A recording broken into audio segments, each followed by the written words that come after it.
அத்தியாயம் 11. சாதனா போனில் பேசுவதை கேட்டுக்கொண்டிருந்த நிதின் அவள் வைத்ததும் பரபரத்தான். சஹி கண் விழிச்சிட்டாளா? வாங்க போய் பார்க்கலாம் என எழுந்தவனை வேதனையுடன் பார்த்த சாதனா, சாரி நிதின், இப்ப அவ என்ன மட்டும்தான் வர சொன்னா என்றதும் முகம் வாடினான். ஏன், என்ன பார்க்க என்ன தயக்கம்? அவளுக்கு என்ன பிரச்சனை? முகம் சுருங்க வலியோடு கேட்டவனை என்ன சொல்லி சமாளிப்பதென்ற யோசனையுடன் பார்த்தாள். அது இப்போ சூழ்நிலை சரியில்லை, நாம அப்புறம் விரிவா பேசுவோம். நான் உடனே போகலைனா அதுக்கும் அவ கத்துவா. நீங்க கிளம்புங்க, உங்ககிட்ட நான் அப்புறம் பேசுறேன் சொல்லிக்கொண்டே ஓட்டமும் நடையுமாய் சென்றவளை வியப்புடன் பார்த்து நின்றான். சரவணன் அவனையே பார்த்து கொண்டிருக்க, ஏண்டா நான் போகக்கூடாதா? என்ன சஹி வர வேண்டான்னு சொல்லிட்டாளா? கண்களில் நிறைந்த கவலையுடன் கலக்கம் நிறைந்த குரலில் நிதின் கேட்க அவன் தோளில் தட்டி கொடுத்தான் சரவணன். இப்ப அவங்க உன்னை பார்த்தா மறுபடியும் உணர்ச்சி வசப்படலாம். இப்போதைக்கு அவங்க சரியாகி வீட்டுக்கு போகட்டும், அப்புறம் என்னென்ன பேசிக்கலாம். நீ வா, நாம கிளம்பலாம் என்று அவனை இழுக்க, இல்ல சரவணா நீ கிளம்பு, நான் இங்க இருக்கேன் என்றான். மச்சான் புரிஞ்சுக்கோ, போலாம் வா. இல்ல நீ கிளம்பு, நான் அப்புறம் வரேன் என்றவன் அழுத்தமாய் மறுத்துவிட சரவணன் மட்டும் கிளம்பினான். வங்கியில் அவனது டேபிளில் கோப்புகளையெல்லாம் போட்டபடியே விட்டு வந்ததால் அவனுக்கு அந்த கவலையும் இருந்தது. சஹிமா, என்னாச்சுடா? ஏன் உனக்கு என்ன பார்க்க பிடிக்கல? நான் என்ன தப்பு பண்ண? எதுக்கு எனக்கு இவ்வளோ பெரிய தண்டனை? மனதிற்குள் புலம்பிக் கொண்டே சோர்வுடன் அமர்ந்திருந்தான். இத்தனை நாள் அவளை காணாமல் தவித்தவன் இப்பொழுது அவளை கண்ட பின்போ அவளது விலகலில் காரணம் புரியாமல் தவித்தான். சாதனா வேகமாய் சஹானாவின் அறைக்குள் நுழைய அவளது முகம் கோபத்தில் சிவந்து கிடந்தது. சஹா, எழுந்துட்டியா? இப்போ எப்படி இருக்க உடம்புக்கு? கேட்டுக்கொண்டே அவள் கையை ஆதரவாய் பற்றியவளின் கையை உதறிவிட்டவள், பேசாத, நீ எங்க போன? ஆத்திரத்துடன் வந்த அவள் வார்த்தைகளைக் கண்டு சசிகலாவும் மிரண்டு விழிக்க ஸ்ரீகுட்டி பயத்துடன் அவர் தோளில் படுத்திருந்தது. ஒரு காஃபி குடிக்கலான்னு கேண்டீன் போனேன். இப்ப எதுக்கு உனக்கு இவ்வளவு கோபம் என்றால் உற்று நோக்கி கோபமும் இயலாமையும் பதில் சொல்ல முடியாமல் தடுக்க விழித்த சஹானா, வீட்டுக்கு போகலாமா என்று வேகமாய் எழுந்து கொள்ள கையில் ஏறிக்கொண்டிருந்த ட்ரிப்ஸ் பாட்டில் ஆடியது. ஹேய், இப்ப எதுக்கு எழுந்துக்கிற? படு, டாக்டர் வந்து பார்த்த பிறகுதான் கிளம்ப முடியும் என்றாள் சாதனா. ச்ச என்று வெறுப்புடன் படுத்து கொண்டவள் ஏதோ யோசித்துக் கொண்டது போல் திரும்பினாள். அம்மா, சது, உங்க 2 பேருக்கும் சொல்லிக்கிறேன், என்னை பத்தி யாருக்கிட்டையும் நீங்க எதுவும் பேசக்கூடாது. மீறி பேசினா அப்புறம் நான் நானாவே இருக்க மாட்டேன் என்று மிரட்டுவது போல் கூறியவள் கண்களை மூடிக்கொண்டு தன்னை சமாதானப்படுத்த முயன்றாள். ஆனால் அவளையும் மீறி பொங்கிய கண்ணீர் மூடிய விழிகளில் வழிந்து செவியில் இறங்கியது. அதை வேதனையுடன் பார்த்து நின்றனர் அவள் அன்னையும் தங்கையும். மகளின் மன போராட்டத்தை உணர்ந்த சசிகலாவின் கண்களும் கலங்கி இருக்க சாதனாவின் மனதிலும் சஹா நிதின் காதலை பற்றி சிந்தனையே நிறைந்திருந்தது. பெரியவர்களின் முகத்தை மாறி மாறி பார்த்த குழந்தை என்ன நினைத்ததோ கண்ணில் நீர் நிறைந்து நிற்க உதட்டை பிதுக்கிக் கொண்டு சினிங்கினாள். அதை கவனித்த சாதனா, அம்மா, நீங்க கேண்டீன் போய் ஸ்ரீகுட்டிக்கு ஏதாச்சும் சாப்பிட வாங்கி கொடுங்க. பாவம், அவளுக்கும் பசிக்கும் போல இருக்கு. நீங்களும் காஃபி குடிச்சிட்டு வாங்க, நான் சஹா பக்கத்துல இருக்கேன். குழந்தை அழுதால் அதற்கும் மகள் திட்டுவாளோ என யோசித்தவர் சாதனாவின் பேச்சை மறுக்காமல் கேண்டீனுக்கு கிளம்பினார். உள்ளே நுழைந்தவர் கண்ணில் ஓரமாய் இருந்த மேஜை ஒன்றில் சோகமாய் அமர்ந்திருந்த நிதின் பட அதற்குள் அவனும் அவரை பார்த்துவிட்டு வேகமாய் எழுந்து அருகில் வந்தான். அம்மா, சஹிக்கு எப்படி இருக்கு? எதுவும் பேசினாளா? என்னை பத்தி கேட்டாளா? அவனது பதற்றத்தை கண்டவருக்கு அவன் மனம் புரியவே செய்தது. அவன் கேள்விக்கு பதில் சொல்லாமல், நீங்க இன்னும் வீட்டுக்கு கிளம்பலையா தம்பி? இவ்வளவு நேரமா இங்கேதான் இருந்தீங்களா என்று கேட்க குழந்தை அந்த புதியவன் யார் என்று அவனையே பார்த்து கொண்டிருந்தது. அதை கவனித்தவன் பார்வையும் குழந்தை மேல் விழ சசிகலாவின் தோளில் சாய்ந்து கண்களில் தழும்பி நின்ற கண்ணீருடன் அவனையே பார்த்து கொண்டிருப்பதைக் கண்டவன் அவளை நோக்கி சிரித்தான். ஹாய் பேபி, உங்க பேர் என்ன? பசிக்குதா என்று அவளை நோக்கி புன்னகைக்கவும் சற்றென்று சசிகலாவின் தோளில் முகத்தை மறைத்து கொண்டு அடிக்கண்ணால் மெல்ல நிமிர்ந்து அவனை பார்க்க அந்த கள்ளமில்லா பார்வையில் மனம் கொள்ளை போனவன் புன்னகைத்தான். இவ பேரு ஸ்ரீலையா தம்பி, ஸ்ரீகுட்டின்னு கூப்பிடுவோம். தூங்கிட்டு இருந்தவளை ஏதோ சாப்பிட கொடுக்காம அப்படியே எடுத்துட்டு வந்துட்டோம். அதான் பால் வாங்கி கொடுக்கலான்னு எடுத்துட்டு வந்தேன். அவர் சொன்னதும், அச்சோ, குட்டி செல்லத்துக்கு பசிக்குதா என்றவன், நீங்க உட்காருங்கம்மா, நான் வாங்கிட்டு வரேன். நீங்க என்ன சாப்பிட்றீங்க என்றான். உங்களுக்கு எதுக்கு தம்பி சரிமோ, நானே பார்த்துக்கிறேன என்றவரை வலியோடு ஒரு பார்வை பார்த்தவன், எனக்கு எந்த சிரமமும் இல்லம்மா, நீங்க இப்படி என்ன தள்ளி நிறுத்துறது தான் வலிக்குது என்று கூறவும் அவன் வாடிய முகத்தைக் கண்டு வருந்தியவர், எனக்கு ஒரு காஃபி மட்டும் போதும் தம்பி என்றார். சிறிது சந்தோஷத்துடன் வேகமாய் டோக்கன் வாங்கும் இடத்துக்கு சென்றவன் குழந்தைக்கு பாலும் பிஸ்கட்டும் சசிகலாவுக்கு காஃபியும் வடையுமாய் திரும்பி வந்தான். குழந்தையை மடியில் வைத்துக்கொண்டு பாலை ஆற்றுவதற்கு சசிகலா கஷ்டப்பட, குழந்தையை கொடுங்கம்மா என்றவன் கையை நீட்ட அது தலையாட்டி மறுத்து பாட்டியை இறுக பிடித்து கொண்டது.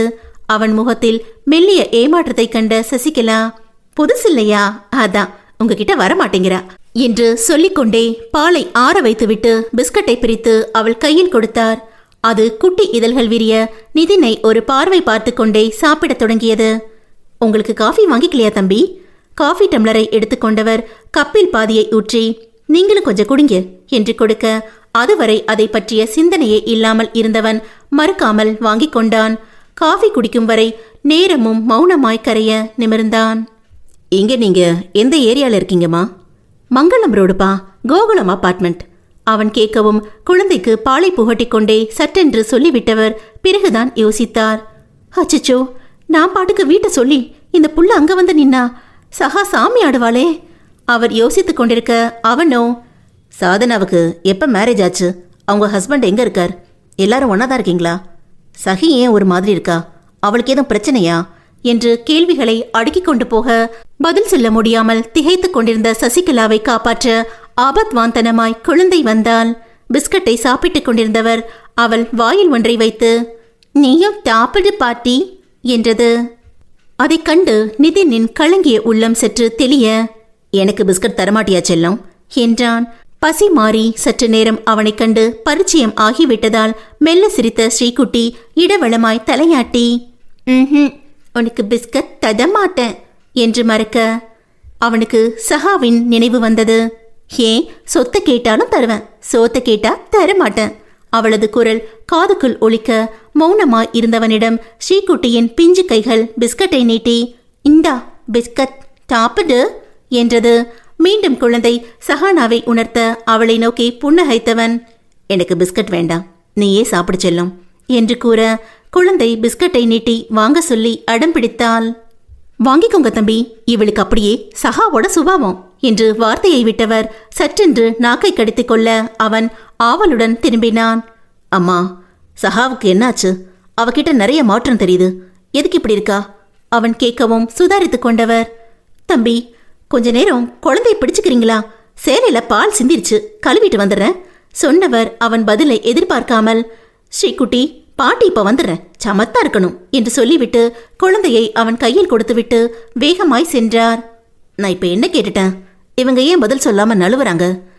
யோசித்தபடி நின்றவன் கையில் உள்ள குழந்தை பாட்டியை கை காட்டி சினுங்க.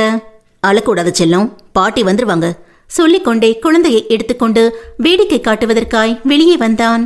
சாலையில் வாகனம் போட்டி போட்டுக்கொண்டு போய்கொண்டிருக்க அதை காட்டி ஏதேதோ சொல்லவும் குழந்தை அவனிடம் சிரித்து விளையாடத் தொடங்கினாள். குழந்தையின் முகத்தில் ஒவ்வொரு அசைவும் அவனுக்கு சஹாவை நினைவுபடுத்த அவளிடம் ஒரு நெருக்கத்தை உணர்ந்தான்.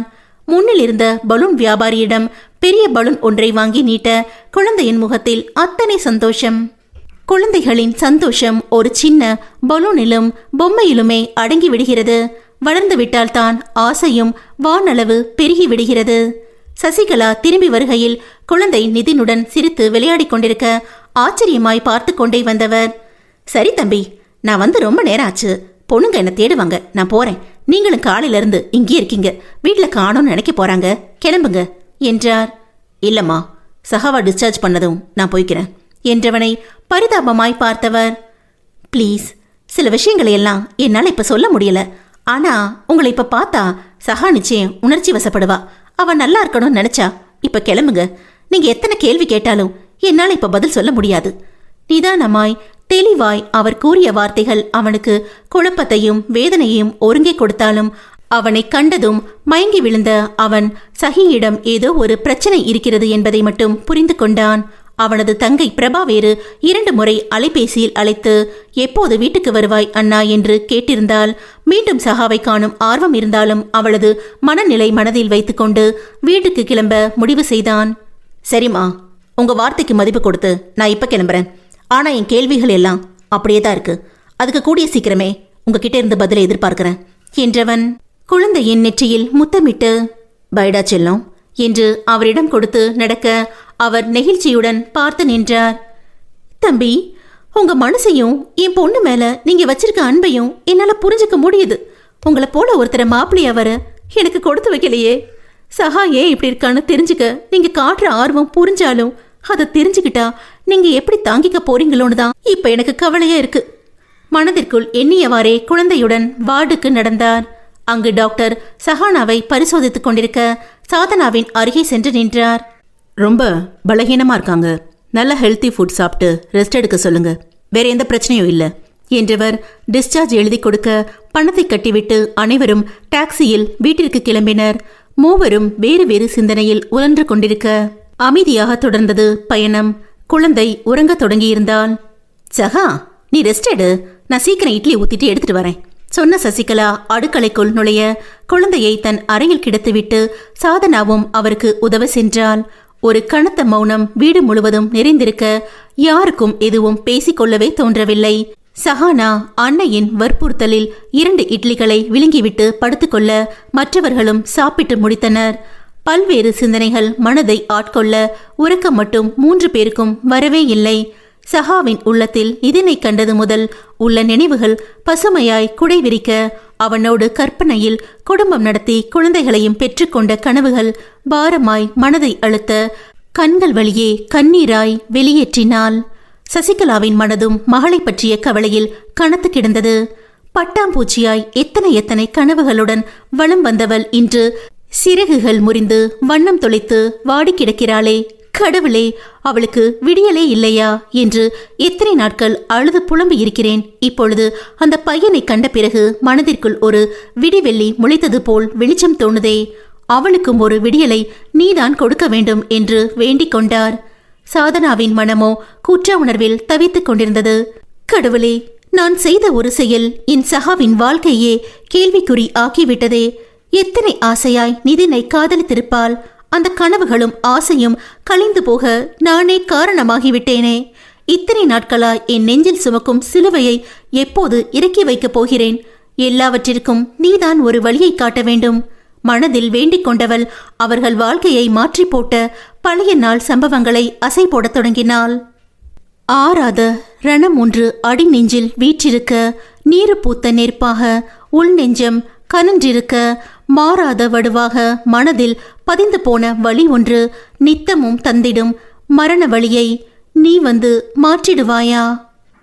அத்தியாயம் 12. சேச்சி, ஏட்டன் டியூஷன் சென்டரில் போயோ?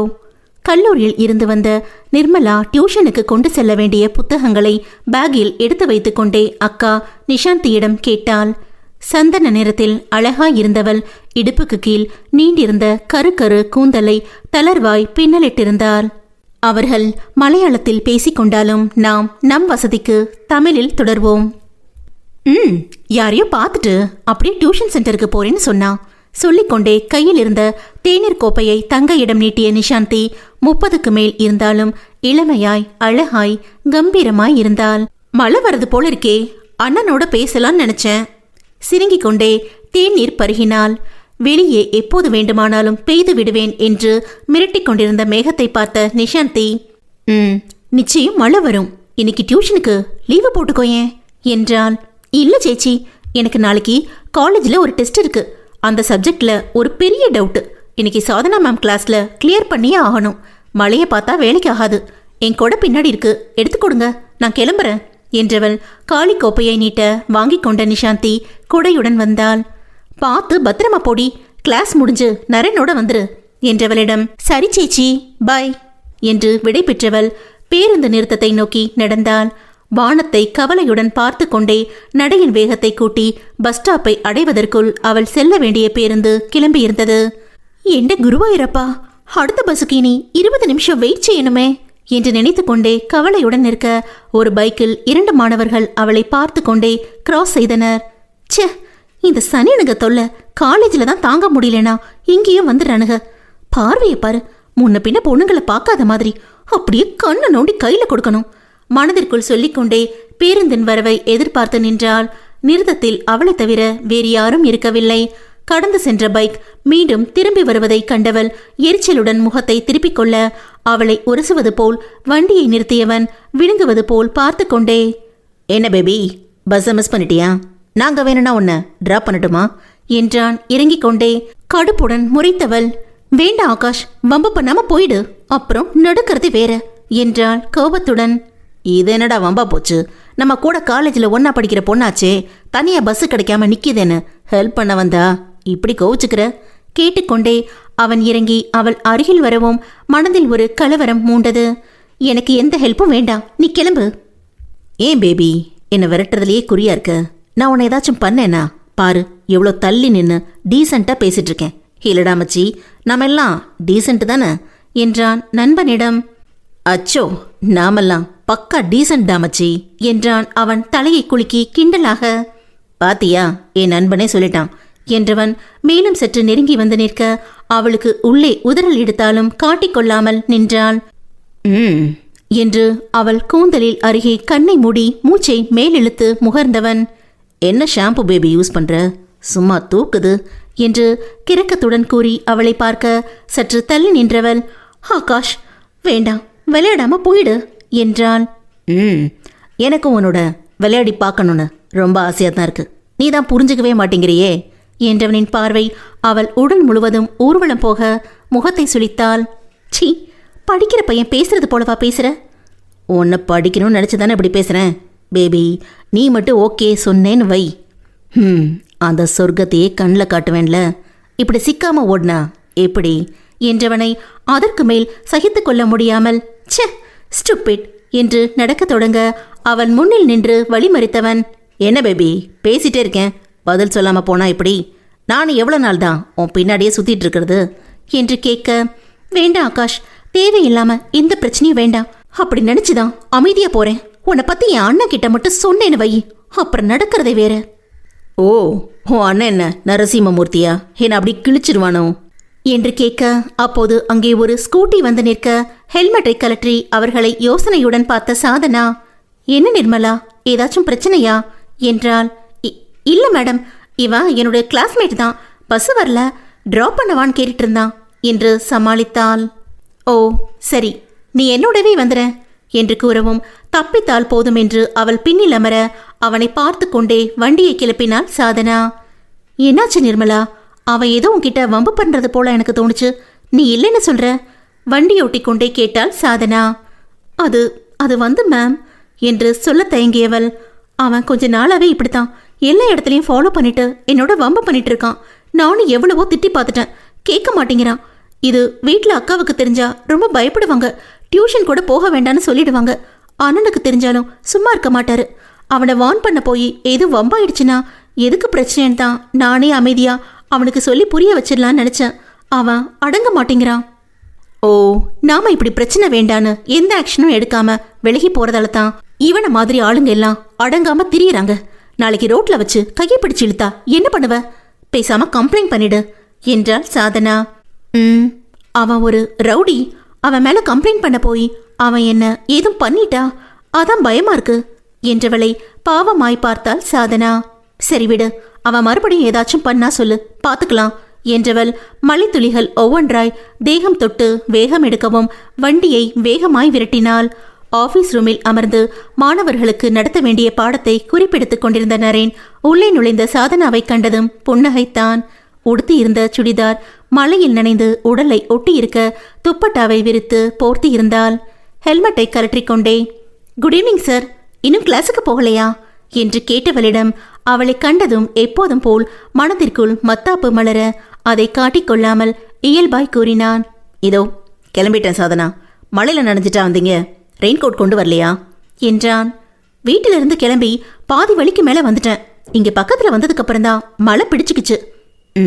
சரி, நான் கிளாஸுக்கு போகிறேன் என்று எழவும், மற்ற சாருங்க எல்லாம் கிளாஸுக்கு போயாச்சா என்றாள்.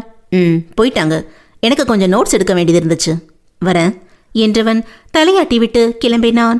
அவனும் கிளம்பி விட்டதால் அந்த அறையில் யாருமற்ற தைரியத்தில் போர்த்தி இருந்த துப்பட்டாவை எடுத்து பிழிந்தாள். வெள்ளை நிற சுடிதார் நன்றாய் நனைந்திருக்க அணிந்திருந்த உள்ளாடைகள் தேகத்தோடு ஒட்டிக்கொண்டு அவளது அழகை அப்படியே எடுத்து காட்டின. எதையோ எடுக்க மறந்து மீண்டும் திரும்பி வந்த நரேன் அவளது கோலத்தைக் கண்டு திகைத்து சாரி என்று திரும்பி நிற்க அவனை கண்டு தடுமாறியவள் சட்டென்று துப்பட்டாவால் உடலை மறைத்து கொண்டாள். அவளை திரும்பியும் பாராமல் தனது மேஜையில் இருந்த புத்தகம் ஒன்றை எடுத்துக்கொண்டு வேகமாய் சென்று விட்டவனை உதட்டில் மலர்ந்த புன்னகையுடன் சந்தோஷமாய் பார்த்து கொண்டிருந்தாள் சாதனா. என்ஜினியரிங் இறுதி ஆண்டு படிக்கும்போதுதான் நரேன் அவளது கல்லூரியில் பேராசிரியராய் சேர்ந்திருந்தான். அங்கு அவளை காண்கையில் சாதாரணமாய் தொடர்ந்த பார்வை. படித்து முடித்து அவளும் அவனது டியூஷன் சென்டரில் பணிக்கு சேர்ந்த பிறகு ஆர்வம் சுமந்த பார்வையாய் தொடர்வதை அறிந்தே இருந்தாள். ஆனாலும் ஒரு வார்த்தை அவளிடம் தப்பாக பேசவோ தப்பாக பார்க்கவோ செய்யாத அவன் மீது அவளுக்கு மிகப்பெரிய மரியாதையும் இருந்தது. இப்போது அவன் நடந்து கொண்டதும் புன்னகையை வரவழைக்க அவனை பற்றிய சுகமான நினைவுகளுடன் சிறிது நேரம் கழித்தவள் வகுப்பிற்கு சென்றாள். அன்று வகுப்பு முடிந்து மாணவர்கள் வீட்டிற்கு கிளம்ப அடுத்து வந்த நாட்கள் அமைதியாய் கழிந்தது. அன்று ஞாயிற்றுக்கிழமை தோழி ஒருத்தியின் கல்யாண ரிசப்ஷனுக்கு புறப்பட்டு கொண்டிருந்தாள் நிர்மலா. அவளது நீண்ட கூந்தலை அழகாய் சீவி பின்னலிட்ட நிஷாந்தி. அண்ணா வேற ஊர்ல இல்ல, இப்ப நீ உன் ஃப்ரெண்டு ரிசப்ஷனுக்கு போயே ஆகணுமா என்றாள் கவலையுடன். சேச்சி, நான் என்ன தனியாவா போக போறேன்? என் ஃப்ரெண்ட்ஸ் எல்லாம் கூட வராங்க. இன்னும் என்ன சின்ன குழந்தை போலவே நினைச்சு பயப்படாம தைரியமா அனுப்பி வைங்க என்றாள் நிர்மலா. நீங்க 2 பேரும் எத்தனை வளர்ந்தாலும் எனக்கு எப்பவும் குழந்தைங்க தானே. சரி, பத்திரமா போயிட்டு சீக்கிரம் வந்துரு. ரொம்ப இருட்டுற வரைக்கும் அங்க இருக்கக்கூடாது என்று சொல்லிக் கொண்டிருந்தாள். அவள் சொல்வதற்கெல்லாம் தலையாட்டிக்கொண்டே கண்ணாடியில் நின்று கண்ணுக்கு ஐலைனரை அழகாய் வரைந்து கொண்டு இயல்பாய் சிவந்திருந்த இதழ்களை நாக்கால் ஈரப்படுத்திக் கொண்டவள் புன்னகைத்தாள். தமக்கையிடம் திரும்பியவள், சேச்சி அழகா இருக்கனா என்றவளை புன்னகையுடன் நோக்கிய நிஷாந்தி மயில் நீல டிசைனர் சல்வாரில் மனம் மயக்கும் புன்னகையுடன் நின்ற தங்கையை பெருமிதத்துடன் நோக்கினாள். உனக்கு என்னடி செல்லும், ராஜகுமாரி போல இருக்க. கன்னத்தை வலித்து முத்தமிட்டாள். ஓகே சேச்சி, நான் கிளம்பட்டுமா என்றவளை மீண்டும் தயக்கத்துடன் பார்த்த நிஷாந்தி. மழை வரும் போல இருக்கு, நானும் வேணா உன் கூட வரட்டா என்றான். என்ன சேச்சி, நான் தான் முதல்லையே நீங்க வரீங்களான்னு கேட்டேன்ல, அப்போ இல்லைன்னு சொல்லிட்டு இப்ப வரட்டான்னு கேக்குறீங்க. ஆல்ரெடி நான் லேட்டு. என் ஃப்ரெண்டு வேற அடுத்த பஸ் ஸ்டாப்ல வெயிட் பண்ணிட்டு இருக்கா. நான் பத்திரமா போயிட்டு வந்துடுறேன். நீங்க கவலைப்படாம உங்க எம்ப்ராய்டரி வேலையை முடிங்க. அவள் கன்னத்தில் முத்தமிட்டு பை சொல்லி கிளம்பினாள்.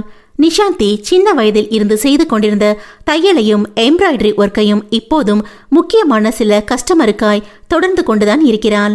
இது முகூர்த்த காலம் என்பதால் சற்று முடிக்க வேண்டிய வேலை அதிகம் இருந்தது. நிர்மலா பேருந்து நிறுத்தத்துக்கு சென்றவுடன் பஸ் வந்துவிட நிம்மதியாய் ஒரு பெருமூச்சை விட்டவள். ஏண்ட குருவாயிரப்பா, என்ன ஷீலுவோட திட்ல இருந்து காப்பாத்திட்ட. நன்றி கூறிக்கொண்டே காலியாய் இருந்த இருக்கையில் அமர்ந்து அடுத்த பஸ் ஸ்டாப்பில் காத்திருந்த தோழியை அழைத்து பேருந்தில் ஏறிவிட்டதாய் கூறினாள். அடுத்த நிறுத்தத்தில் ஷீலாவும் துணைக்கு சேர்ந்து கொள்ள சந்தோஷமாய் தோழியின் ரிசப்ஷனுக்கு சென்றனர். அங்கே வேறு சில தோழிகளும் வந்திருக்க ஜாலியாய் அரட்டை அடித்துக் கொண்டு கல்யாண பெண்ணை கிண்டல் அடித்துக் கொண்டிருந்தனர். அப்போது ஒரு கிஃப்ட் பேக்குடன் அங்கு வந்த சாதனா தன் தோழியின் தங்கையை வாழ்த்தி பரிசை கொடுத்துவிட்டு தோழியுடன் நின்று பேசிக் கொண்டிருந்தாள். அவளை கண்ட நிர்மலாவும் தோழியரும் அவளிடம் சென்று சந்தோஷத்துடன் பேசிக் கொண்டிருந்தனர். என்ன நிர்மலா, ஃப்ரெண்ட்ஸ் எல்லாரும் செம்ம என்ஜாய் போல இருக்கு, நீங்கெல்லாம் சாப்பிட்டாச்சா என்றாள். சும்மா பேசிட்டு இருந்தோம் மேடம், நாங்க இன்னும் சாப்பிடல என்றாள் புன்னகையுடன்.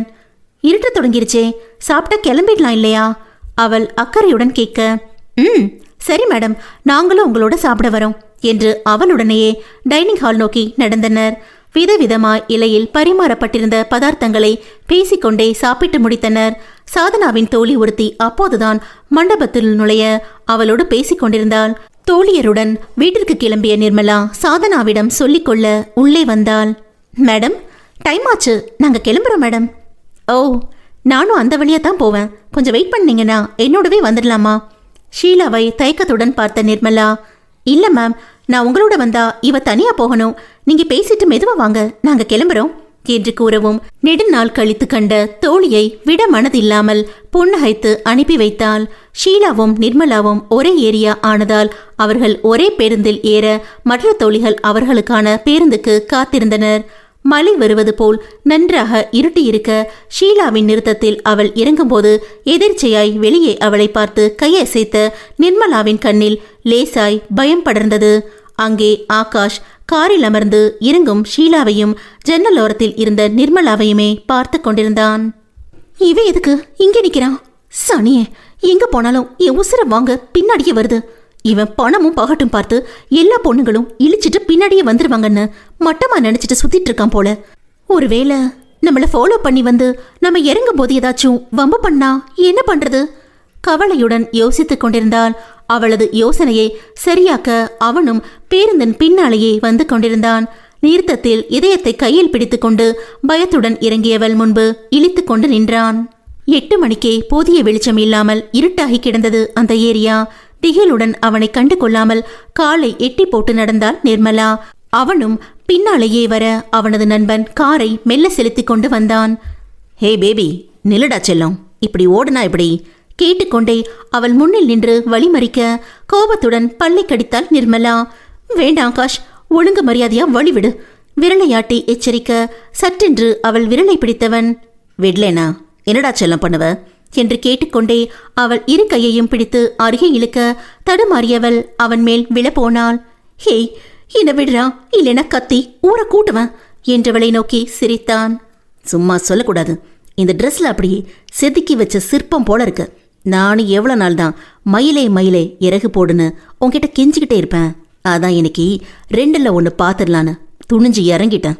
சொன்னவனை நெஞ்சில் கை வைத்து தள்ள அவன் அசைய கூட இல்லை.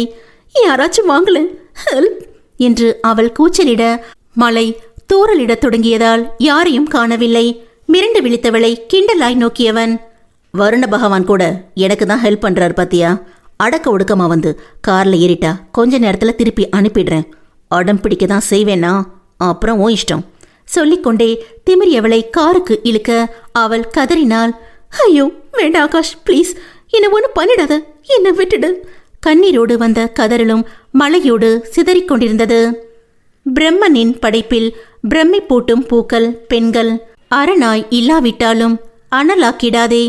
அழகான பூவுக்குள்ளும் அற்புதங்கள் ஒளிந்திருக்கும். சிறு பூவென்று சீண்ட நினைக்காதே, சில நேரம் பூகம்பமும் ஒளிந்திருக்கலாம்.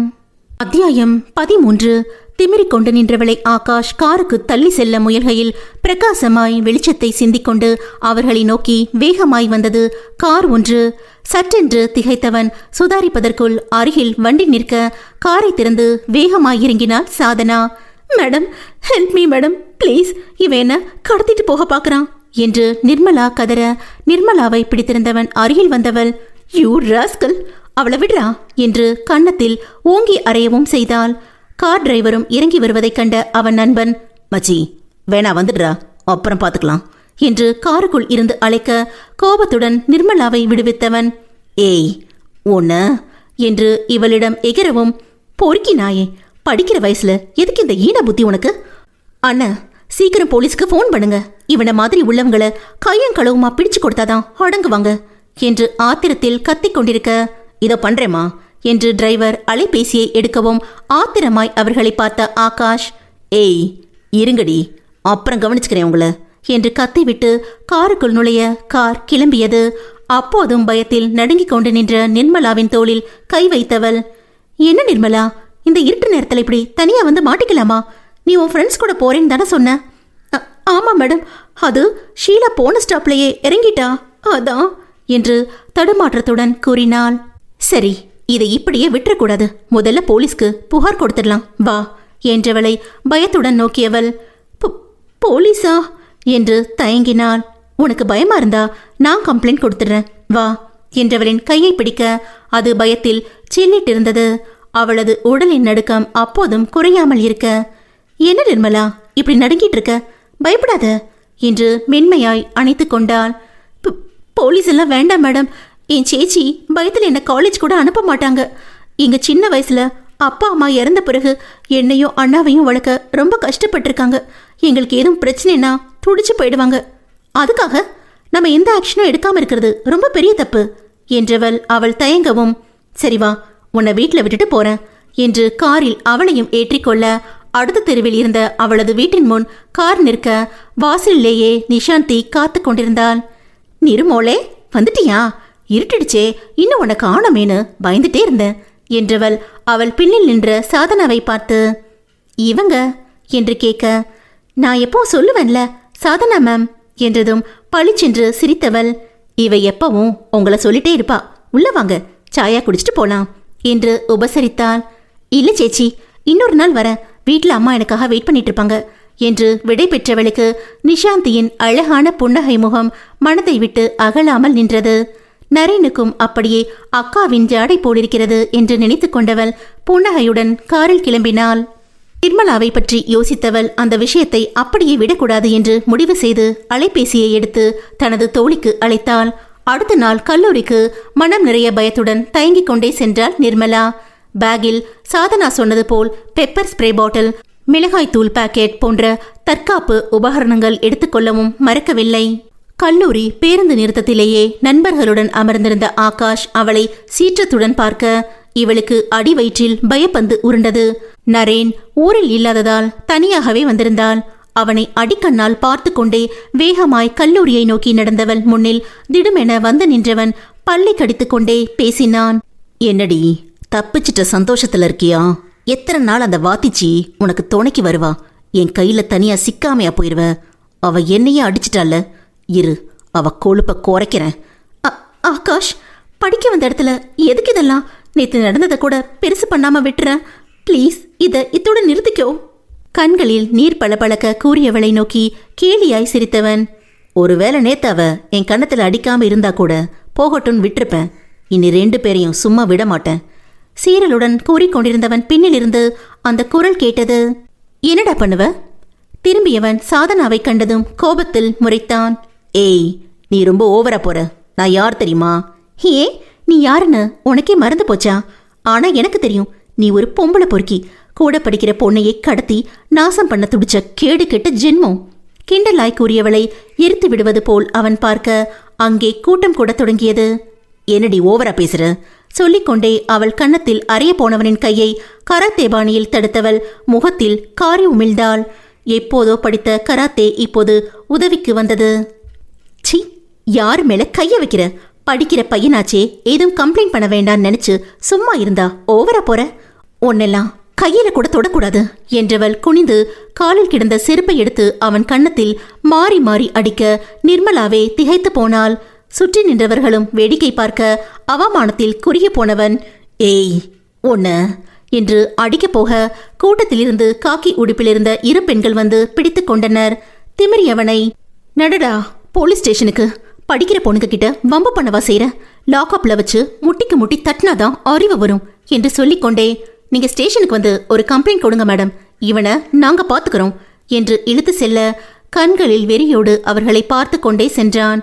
அவனை மாட்டிக் கொடுத்த களிப்பில் சாதனா நிற்க கண்களில் நீருடன் கலவரமாய் பார்த்து கொண்டிருந்தாள் நிர்மலா. அதோடு நிற்காமல் அவளை அழைத்து கொண்டு கல்லூரிக்கு சென்றவள் தனது தோழியின் தந்தையான கல்லூரி பிரின்சிபலை கண்டு அவன் மீது கம்ப்ளைண்ட் கொடுக்கவும் தவறவில்லை. நிர்மலா, பயப்படாத, இனி அவன் உன்கிட்ட வாலாட்ட மாட்டான். இந்த மாதிரி விஷயங்களை வீட்டில் மறைக்கக்கூடாது. இன்னைக்கு நடந்த எல்லா விஷயத்தையும் உன் வீட்டில் சொல்லிடுமா என்றவள் ஒரு தவறுக்கு தண்டனை வாங்கி கொடுத்த சந்தோஷத்தில் கிளம்ப நிர்மலாவிற்கு பயமாயிருந்தாலும் சற்று தைரியமும் தோன்றியது. சாதனா கூறியது போல் நடந்ததை வீட்டில் கூற நரேன் கோபத்தில் கொந்தளித்தான். என்ன நிரு இது? இவ்வளோ நடந்தும் அங்கே இருக்கிற எனக்கு எதுவும் சொல்லாம இருந்திருக்க. சாது மட்டும் அந்த நேரத்துல சரியா அங்க வராம இருந்திருந்தா உன் நிலைமை என்ன இருக்கும்? உணர்ச்சி வேகத்தில் தங்கையை திட்டி கோபப்பட்டாலும் அவன் மனதில் சாதனாவின் மீதுள்ள பிரியம் சாதுவாய் வெளிப்பட நிஷாந்தி அதை கவனிக்க தவறவில்லை. இனி எது நடந்தாலும் என்கிட்ட சொல்லாம இருந்துடாது என்றவன், சேச்சி சாதனாவை நேர்ல பார்த்து நன்றி சொல்லணும், நான் போயிட்டு வரேன் எனவும், நன்றி மட்டும் சொன்னா போதாத நரேன், இந்த மாதிரி ஒரு தைரியமான அன்பான பொண்ணு இந்த வீட்டு மருமகளா வரணும்னு நான் ஆசைப்படுறேன். அவர் தம்பியின் முகத்தை உன்னிப்பாய் கவனித்துக் கொண்டே கூற அதில் 1000 சந்தோஷ ஜாலங்கள். சாதனாவின் வீட்டிற்கு சென்றவன் அவளிடம் நன்றி கூறி அவள் அன்னையிடம் மனதில் உள்ள விருப்பத்தை தெரிவிக்கவும் செய்தான். பழைய நினைவுகளில் உறங்காமல் புரண்டு கொண்டிருந்த சாதனா பக்கத்து அறையில் இருந்து முணங்கும் சத்தம் கேட்டு கவனித்தாள்.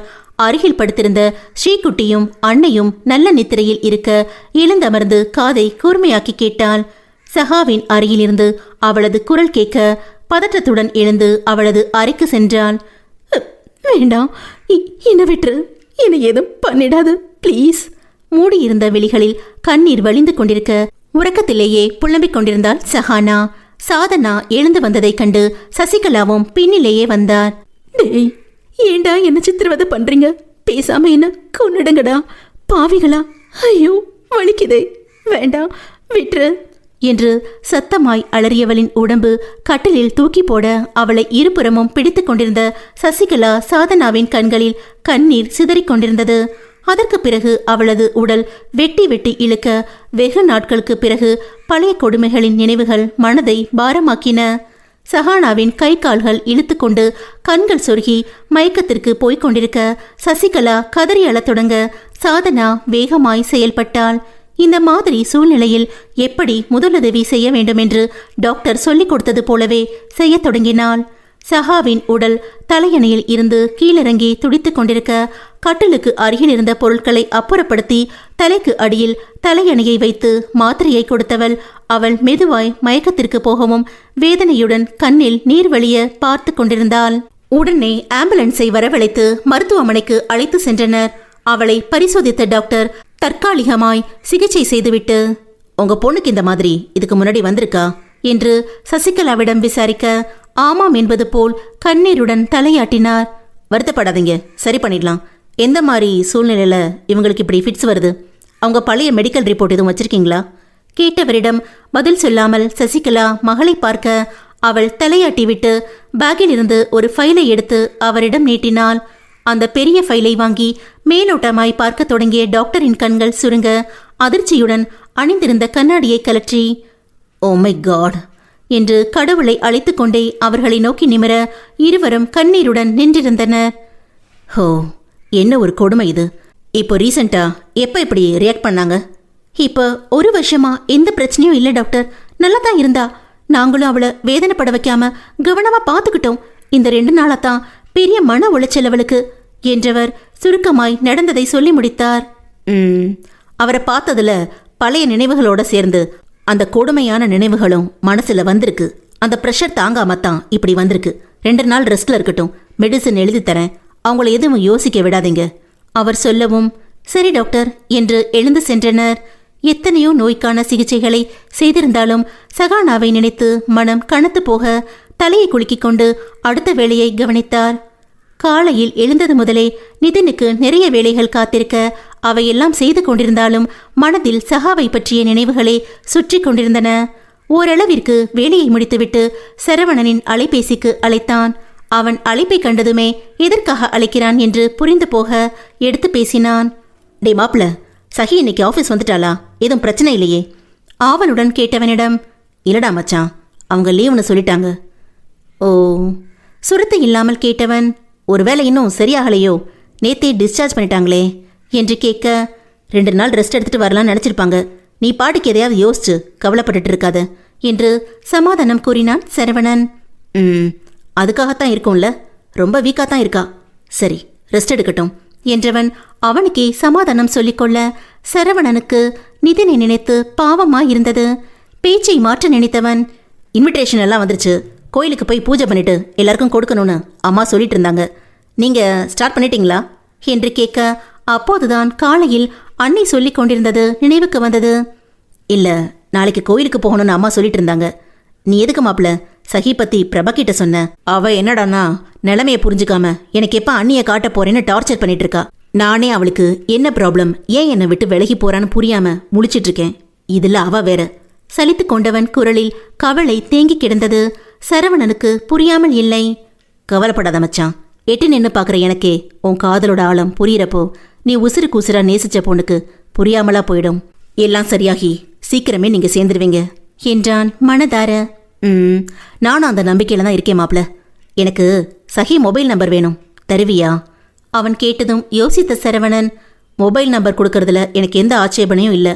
ஆனால் நீ பேசி மறுபடியும் பிரச்சனை ஆகிடாம பார்த்துக்க. இல்லடா, நான் பார்த்துக்கிறேன் எனவும் அவளது அலைபேசி எண்ணை அவன் மெசேஜ் செய்ய உடனே அவளை அழைக்க மனம் துடிக்க அந்த எண்ணை தன் அலைபேசியில் அமர்த்தினான். முதல் ரிங்கிலேயே கட் செய்தவன் சிறிது நேரம் கழித்து மீண்டும் முயற்சித்தான். ஆனால் அழைப்பு எடுக்கப்படாமல் இருக்க அவன் மனம் தவிக்க தொடங்கியது. மீண்டும் அழைக்க முயல அதுவும் முழுதும் அடித்து ஓய்ந்தது. கடவுளே, சஹிக்கு எதுவும் பிரச்சனையா? ஏன் ஃபோன் எடுக்க மாட்டேங்கிறா? மங்களம் ரோடு கோகுலம் அப்பார்ட்மெண்ட் தானே வீடுன்னு சொன்னாங்க. நேர்லே போய் பார்த்துட்டு வந்துடலாமா? பதற்றத்துடன் யோசித்தவனை மனம் தலையில் கொட்டியது. நேத்து பேங்க்ல உன் முகரைய பார்த்து மயங்கிதானே அவ ஹாஸ்பிட்டல் போனா. இன்னைக்கு மறுபடியும் அவ வீட்டில் போய் நிற்க போறியா என்று கேள்வி கேட்க, வேண்டாம், அவளுக்கு ஏதோ பிரச்சனை இருக்கு, அதான் என்னை பார்க்காம அவாய்ட் பண்றா. அதை முதல்ல தெரிஞ்சுக்காம அவ முன்னாடி போய் கஷ்டப்படுத்தக்கூடாது. அவன் தெளிவா யோசிக்க அலைபேசியில் சஹியின் எண் ஒளிர்ந்து அவனை சந்தோஷமாக்கியது. படைக்கப்பட்ட பூக்கள் எல்லாம் கடவுளை சேர்வதில்லை. கல்லறை பூக்களுக்கு களங்கம் என்று பெயர் இல்லை. கடவுளை அடைந்தாலும் கல்லறையில் விழுந்தாலும் பூக்களின் குணத்தில் என்றும் மாற்றமில்லை. படைக்கும் மனிதனே அவற்றில் பேதத்தை உண்டாக்குகிறான். அத்தியாயம் 14.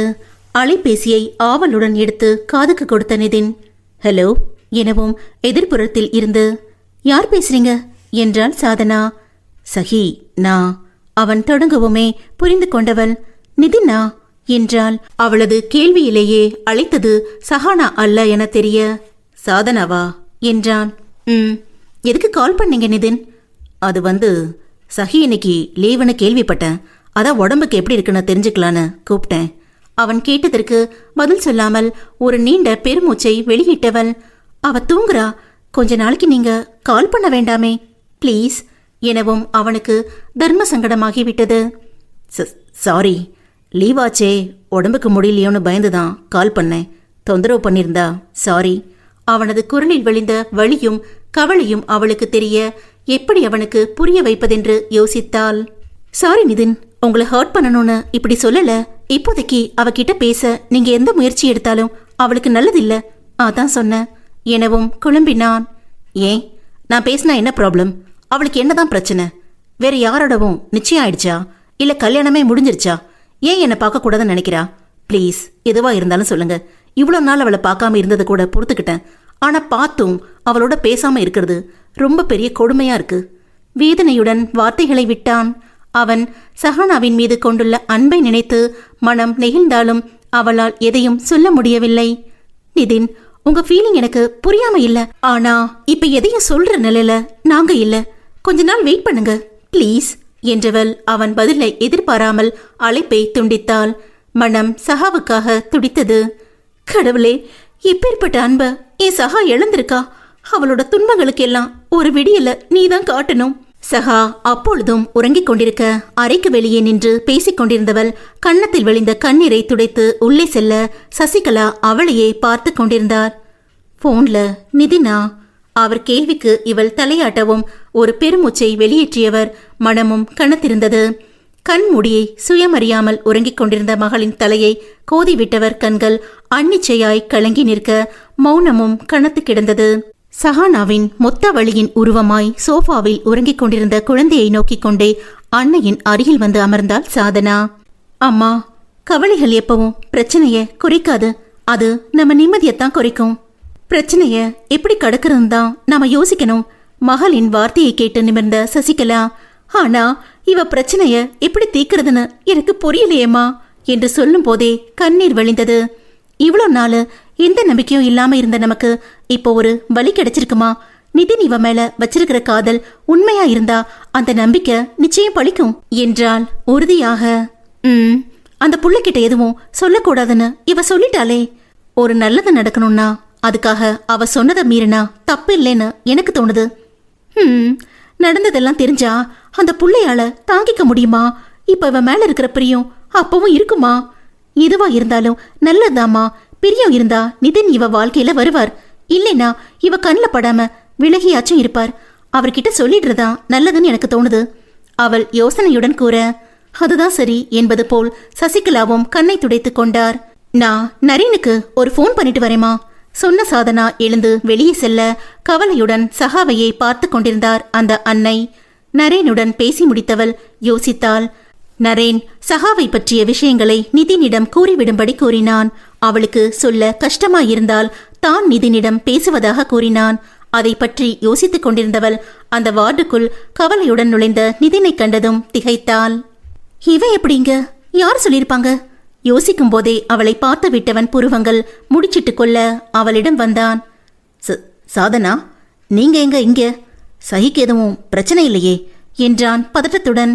பதில் சொல்லாமல் அவள் மௌனமாயிருக்க, என்னங்க, என்னன்னு சொல்லுங்க என்றான் மீண்டும். நீங்க எப்படி இங்க? யார பக்கம் வந்தீங்க? திரும்பி கேட்டாள். கம்பெனில ஒருத்தருக்கு உடம்பு சரியில்லாம இங்க சேர்த்திருக்காங்க, பார்த்துட்டு போகலான்னு வந்தேன். ஓ என்றவள் சஹி இங்கே இருப்பது தெரிந்தால் அவனிடம் இத்தனை நிதானம் இருக்காதே என மனதினுள் நினைக்க அவன் அவள் பதிலுக்காய் காத்திருந்தான். என்னங்க, எதுவும் சொல்ல மாட்டேங்கிறீங்க? அப்படி என்னதான் பிரச்சனை? எனக்கு தலையை வெடிச்சிடும் போல இருக்கு. ப்ளீஸ் சொல்லுங்க, சஹி இங்க இருக்காளா? அவனை அதற்கு மேலும் தவிக்க விட மனம் இல்லாமல் ஏறிட்டு பார்க்க அந்த முகத்தில் கரையில்லா சோகமும் என்னவென்று அறியா குழப்பமும் அப்பி கிடந்தது. நிதின், சஹா நீங்க நினைக்கிறது போல உங்களை வெறுத்தோ பிடிக்காமலோ விலகி போகல. அதுக்கு ஒரு பெரிய காரணம் இருக்கு. அதான் என்ன காரணம்னு கேட்குறேன். என்கிட்ட எதையும் மறைக்காதீங்க. அவளுக்கு உடம்புல எதுவும் பிரச்சனையா? எதுவா இருந்தாலும் சொல்லுங்க. நாம எங்கேயாச்சும் தனியா போய் பேசலாமா? அவளது வார்த்தைகள் ஒவ்வொன்றும் நிதினுக்கு பீதியை கிளப்பினாலும் வெளியே காட்டிக்கொள்ளாமல் கேட்டான். முன்னாடி ரெஸ்டாரண்ட் இருக்கு, இந்நேரத்துக்கு கூட்டம் இருக்காது, அங்க போகலாம்.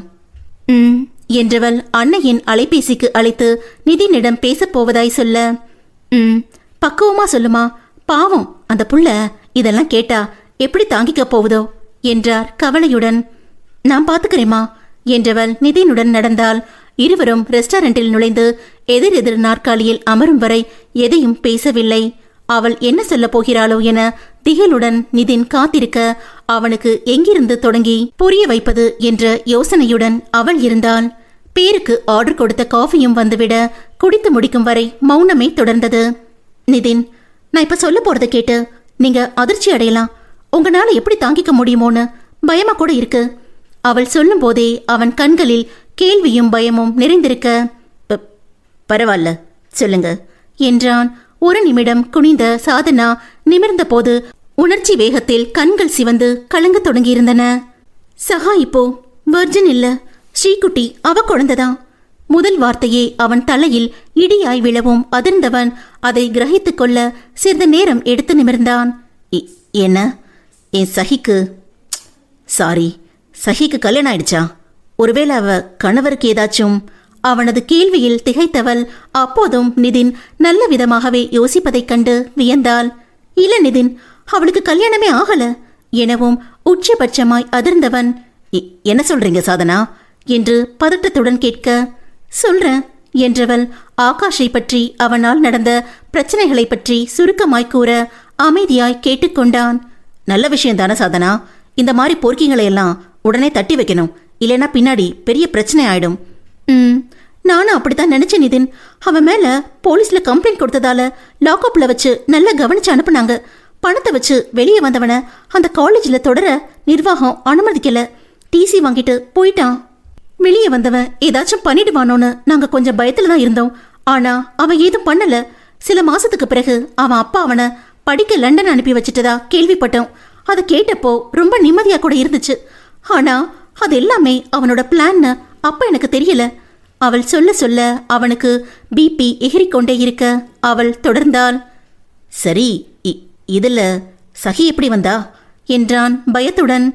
எல்லாம் என்னாலதான், இந்த பாவியாலதான். ஒரு பொண்ணுக்கு எதிராக நடக்கிற கொடுமைய பொறுத்துக்க முடியாம கோபத்துல ஆம்பளைனும் பார்க்காம நான் அவனை கை நீட்டி அடிச்சிட்டேன். அதுக்கான பலனை என் சகா அனுபவிச்சிட்டு இருக்கா. தலையில் அடித்துக்கொண்டே கண்ணீருடன் சொல்ல அவளது குரல் உயர்ந்ததில் அடுத்த மேஜையில் அமர்ந்திருந்தவர்கள் திரும்பி பார்த்தனர். நிதின் மனதும் ஏதேதோ காரணங்களை நினைத்து குழப்பத்தில் தவிக்க அவள் சொல்லத் தொடங்கினாள். பேங்க் எக்ஸாம் முடிஞ்சு அடுத்த நாள் விடிய காலையில கோயம்புத்தூருக்கு சஹா கிளம்பினா. தொடர்ந்தாள். மம்மி, நான் கிளம்புறேன். அதிகாலையில் குளித்து புத்தம் புது மலராய் நின்று கொண்டிருந்த மகளை கண்டு புன்னகைத்துக் கொண்டே ஒரு டிஃபன் பாக்ஸில் அவளுக்காய் ஸ்பெஷலாய் செய்த சப்பாத்தி ரோலை நீட்ட, தேங்க்ஸ்மா என்று கன்னத்தில் முத்தமிட்டு வாங்கி பேக்கில் வைத்துக் கொண்டவளை நோக்கி முறைத்தார் சசிகலா. இந்த விடிய காலையில உனக்கு கிளம்பி போகலைனா என்ன? இன்னைக்கு லீவு போட்டுட்டு வீட்டில் இருந்தா மதியம் உனக்கு பிடிச்ச நெய் சாதமும் கோழி குழம்பும் வச்சு தருவேன்ல. நல்லா சாப்பிட்டு வெளிச்சமா கிளம்புன்னு சொன்னா கேட்குறியா? கடிந்து கொண்ட அன்னையை நோக்கி புன்னகைத்தவள் மனதினுள் நிதின் சிரித்தான். உன்னோட சமையலை சாப்பிட்டு ஒரு நாள் என்ன, எவ்வளோ நாள் வேணாலும் இங்கேயே இருக்க எனக்கு ஆசைதாமா. ஆனா உன் மாப்பிள்ளை என்ன எப்ப வருவ, கிளம்பிட்டியான்னு கேட்டு கொடைஞ்சிட்டு இருக்காரே. மனதிற்குள் யோசித்துக் கொண்டிருந்தவளின் தோளில் தட்டியவர், என்னடி யோசிக்கிற எனவும், ஒன்னும் இல்லம்மா, இப்ப கிளம்பினாதான் காலேஜுக்கு போய் சேர சரியா இருக்கும் என்றவள், எல்லாவற்றையும் எடுத்துக்கொண்டு சது நான் கிளம்புறேன்டி என குரல் கொடுக்க பாத்ரூமிலிருந்து வெளியே வந்த சாதனா நான் உன்னை பஸ் ஸ்டாண்ட்ல டிராப் பண்ண வரேன் என்று கூற எதுக்கு எனக்கு பாடி கார்டா நீ ஒன்னும் தேவையில்லை வேணும்னா உன் ஆசைக்கு பஸ் ஸ்டாப்ல விடு நான் டவுன் பஸ்ல பஸ் ஸ்டாண்ட் போய்க்கிறேன் எனவும் சம்மதித்து அவளது பொருட்களை எடுத்துக்கொண்டு ஸ்கூட்டியில் கிளம்பினர். பத்திரமா போயிட்டு வாடி, அங்க போனதும் ஃபோன் பண்ணு சசிகலா சொல்ல தலையாட்டி கிளம்பினாள். சாதனா அவளை பேருந்து நிறுத்தத்தில் விட்டுவிட்டு அவள் டவுன் பஸ்ஸில் ஏறின பிறகே வீட்டிற்கு கிளம்பினாள். டவுனுக்கு செல்லும் முதல் பேருந்து ஆதலால் கூட்டம் இல்லாமல் 4-5 பேர் மட்டுமே இருந்தனர். அன்று காலை 10 மணியாகியும் அவளிடம் இருந்து எந்த அழைப்பும் வராததால் சசிகலா புலம்ப தொடங்கினார். இந்த புள்ளைக்கு எவ்வளவு சொல்லியும் விளையாட்டுதான், போனதும் ஒரு ஃபோன் பண்ணிடுன்னு சொன்னா இன்னும் பண்ண காணோம். அன்னையின் புலம்பலை கேட்ட சாதனா சிரித்தாள். அம்மா தொடங்கியாச்சா, போதும், ஃப்ரெண்ட்ஸை பார்த்து பேசிட்டு மறந்துட்டு கிளாஸ்க்கு போயிருப்பா, ஈவினிங் வந்து கூப்பிடுவான், கவலைப்படாதீங்க என்ற சாதனா கூறினாலும் சசிகலாவின் மனதிற்குள் ஏதோ ஒரு உணர்வு உறுத்தி கொண்டே இருக்க, இல்லடி மனசுக்கு ஒரு மாதிரி இருக்கு, நான் கோயிலுக்கு போயிட்டு வரேன் என்று கூற, இந்த அம்மாவை பத்தி தெரிஞ்சும் இவ ஏன் தான் இப்படி ஃபோன் பண்ணாம அசால்ட்டா இருக்காளோ என சகாவை பற்றி யோசித்துக் கொண்டே வேலையை பார்க்க தொடங்கினாள் சாதனா.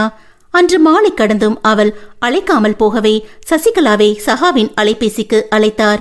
அது ஸ்விட்ச் ஆஃப் என்று கூறவும் ஒரு பயம் பரவ, என்னடி ஸ்விட்ச் ஆஃப்னு வருது என்றார் சாதனாவிடம். ஒருவேளை சார்ஜ் இல்லாம போன் ஆஃப் ஆயிடுச்சா, கொஞ்ச நேரம் சார்ஜ் போட்டுட்டு அவளை கூப்பிடுவாமா என்று அன்னைக்கு சமாதானம் சொன்னாலும் சாதனாவுக்கும் மனதில் ஒரு பயம் பரவ தொடங்கியது. அன்னைக்கு தெரியாமல் அவளது அலைபேசியில் இருந்து சகாவை அழைக்க முயன்று கொண்டே இருக்க அது கிடைக்கவே இல்லை. சாதனா சகாவின் தோழிகளுக்கு அழைத்து நோக்க அவள் அன்று கல்லூரிக்கு வரவே இல்லை என்ற தகவலை கேட்டதும் சாதனாவுக்கு இதயம் நின்றே போய்விடும் போல இருந்தது. நேரம் இரவை நெருங்கிக் கொண்டிருக்க சசிகலா அழத் தொடங்கினார். நரேனுக்கு சாதனா விஷயத்தை சொல்லி இருக்க அவன் நிஷாந்தி நிர்மலாவை அழைத்து கொண்டு வீட்டிற்கு வந்துவிட்டான். சசிகலாவை நிஷாந்தி சமாதானப்படுத்திக் கொண்டிருக்கவும் நிர்மலாவும் சேர்ந்து அழுது கொண்டிருந்தாள். என்ன சாது, சஹா காலேஜுக்கும் போகல, இங்கேயும் ஃபோன் வரலனா ஏதோ தப்பா இருக்கே, நம்ம உடனே போலீஸ்ல கம்ப்ளைண்ட் பண்ணிடலாம். நரேன் சொல்லிக் கொண்டிருக்க நிர்மலாவுக்கு ஆகாஷின் நினைவு வர சாதனாவிடம் கேட்கவும் செய்தாள். ஒருவேளை இதெல்லாம் அந்த ஆகாஷோட வேலையா இருக்குமோ என்று கூறி பீதியை கிளப்பினாள். அவன் இப்போ லண்டன்ல இருக்கான் தானே சொன்னாங்க. நரேன், நீங்க சொன்னதுதான் சரி, இதுக்கு மேல வெயிட் பண்ண வேண்டாம், போலீஸ் ஸ்டேஷன் போகலாம் சாதனா சொல்லவும், ஐயோ என் பொண்ணை காணும்னு போலீஸ்ல சொன்னா ஊரெல்லாம் தெரிஞ்சிருமே, வயசு பொண்ணு வேற சசிகலா கதற. அம்மா நமக்கு வேற வழியே இல்ல என்ற நரேன் சாதனாவை அழைத்து கொண்டு கிளம்பினான். போலீஸ்லில் கம்ப்ளைண்ட் கொடுத்துவிட்டு அவர்கள் ஒரு பக்கம் தேட சாதனாவும் நரேனும் தெரிந்த இடத்திலெல்லாம் சகாவை தேடி இரவு முழுவதும் அலைந்தனர். ஆனாலும் ரிசல்ட் என்னவோ பூஜ்யமாகவே இருந்தது. ஆகாஷ் வீட்டிலும் போலீஸ் விசாரணைக்கு செல்ல அவன் லண்டன் சென்று 6 மாதத்திற்கு மேலாகிவிட்டதாக வீட்டில் கூறவே அதை பரிசோதித்து உறுதிப்படுத்தியவர்கள் குளம், கிணறு, ரயில்வே தண்டவாளம், தற்கொலை கேஸ் என்று எதையும் விடாமல் அலசிக் கொண்டிருக்க இவர்களும் அடுத்த நாளும் விடாமல் தேடிக்கொண்டிருந்தனர். அந்த நாளும் அழுகையும் தேடலுமாய் கரைய அடுத்த நாள் அவர்கள் இதயத்தில் தீயை வைத்துக்கொண்டு விடிந்தது. எல்லா விடியலும் எல்லோருக்கும் வெளிச்சத்தை மட்டுமே தருவதில்லை, இருட்டையும் சுமந்து கொண்டே ஒவ்வொரு விடியலும் விடுகிறது. சிலருக்கு பிரகாசமாய், சிலருக்கு பிரச்சனைகளாய், இருளும் ஒளியும் இரட்டை பிள்ளைகளாகவே பிறக்கின்றன. அத்தியாயம் 15. அந்த நாள் விடியாமலேயே இருந்திருக்க கூடாதா என்பது போல் ஒரு செய்தி அவர்களை வந்தடைந்தது. திருச்சூர் போலீஸ் ஸ்டேஷனிலிருந்து அழைத்து சஹானாவை அங்கு அரசு மருத்துவமனையில் சேர்த்திருப்பதாக கூறினர்.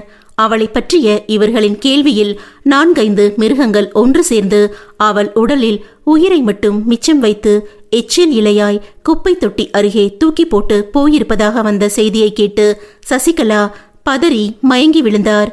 பிரம்மை பிடித்தது போல் நின்ற சாதனாவுக்கு மெல்ல புத்தியை அந்த செய்தி அடைய அலறி துடித்து அழத் தொடங்கினாள்.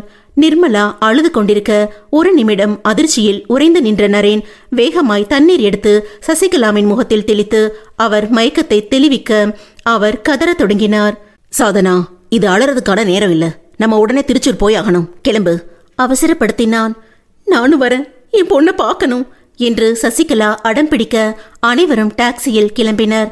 போகும் வழியெல்லாம் அழுகையும் புலம்பலுமாகவே கழிய அரசு மருத்துவமனையில் ஐசியு அறையில் படுக்க வைக்கப்பட்டு முன்னில் காவலுக்கு கான்ஸ்டபிள்களும் இருக்க சஹாவின் குடும்பத்தினர் என்று அறிமுகப்படுத்திக் கொண்டவர்களை பரிதாபமாய் பார்த்தார் அந்த காக்கி சட்டைக்காரர். டாக்டர் யாரையும் உள்ள விடக்கூடாதுன்னு சொல்லியிருக்காரு. டாக்டரை பார்த்துட்டு வந்துருங்க. அவர் சொல்லவும் டாக்டரை தேடி ஓடினர் நரேனும் சாதனாவும். கண்ணாடி கதவின் வழியே மகளை பார்க்க முயன்ற சசிகலா ஏதேதோ உபகரணங்களின் உதவியால் உயிருள்ள சடலமாய் அடையாளம் தொலைந்து போய் கிடந்தவளை கண்டு கதறத் தொடங்கினார். டாக்டரின் அறையிலிருந்து வெளியே வந்த சாதனா அழுகையை அடக்க முடியாமல் தேம்பி அழத் தொடங்க நரேன் சமாதானப்படுத்தினான்.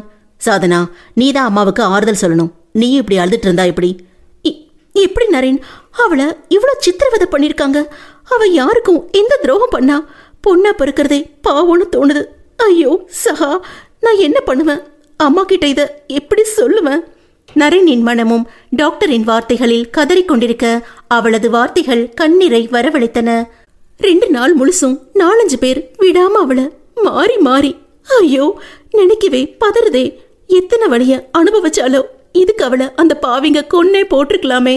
அவளது புலம்பல் நரேனையும் கலங்க வைக்க தோளோடு அவளை சேர்த்து கொண்டு சிறிது நேரம் அளவிட்டவன் மௌனமாய் மனதிற்குள் அழுது கொண்டிருந்தான். இந்த உலகத்தில் பிறந்த குழந்தை முதல் சாக போகும் கிழவி வரை ஒவ்வொரு நிமிடமும் மானத்தை காத்துக்கொள்ள போராடும் அவலத்தை நினைத்து வெறுப்பாய் வந்தது. அப்படி என்ன வக்கிரம் ஆண்களுக்குள்? ஒரு பூவாய் மனம் வீச வேண்டியவளை இப்படி கசக்கி குப்பையில் போடுவதால் அப்படி என்ன பெரிய சந்தோஷம் கிடைத்துவிடப் போகிறது? தானும் அந்த ஆண் வர்க்கத்தில் பிறந்தவன் என்பதையே அந்த நிமிடம் வெறுத்து நின்றான். பாலியல் வன்கொடுமைக்கு மற்ற நாட்டில் கிடைக்கும் தண்டனை போல் நம் நாட்டில் கிடைக்கும் தண்டனை குறைவாக இருக்க போய்தானே இப்படி சர்வசாதாரணமாய் மனித போர்வைக்குள் இந்த சாத்தான்களால் உழவ முடிகிறது. இதற்கு கிடைக்கும் தண்டனையில் முதலில் மாற்றம் வர வேண்டும். மனம் கொதித்து கிடந்தது. அடுத்த நாள் செய்தித்தாளில் திருச்சூரில் படுபயங்கரம், இளம்பெண்ணை 5 பேர் 2 நாட்கள் கூட்டு பாலியல் பலாத்காரம் செய்த கொடூரம் என்ற தலைப்பில் பெயர் இல்லாமல் செய்தி வெளியானது.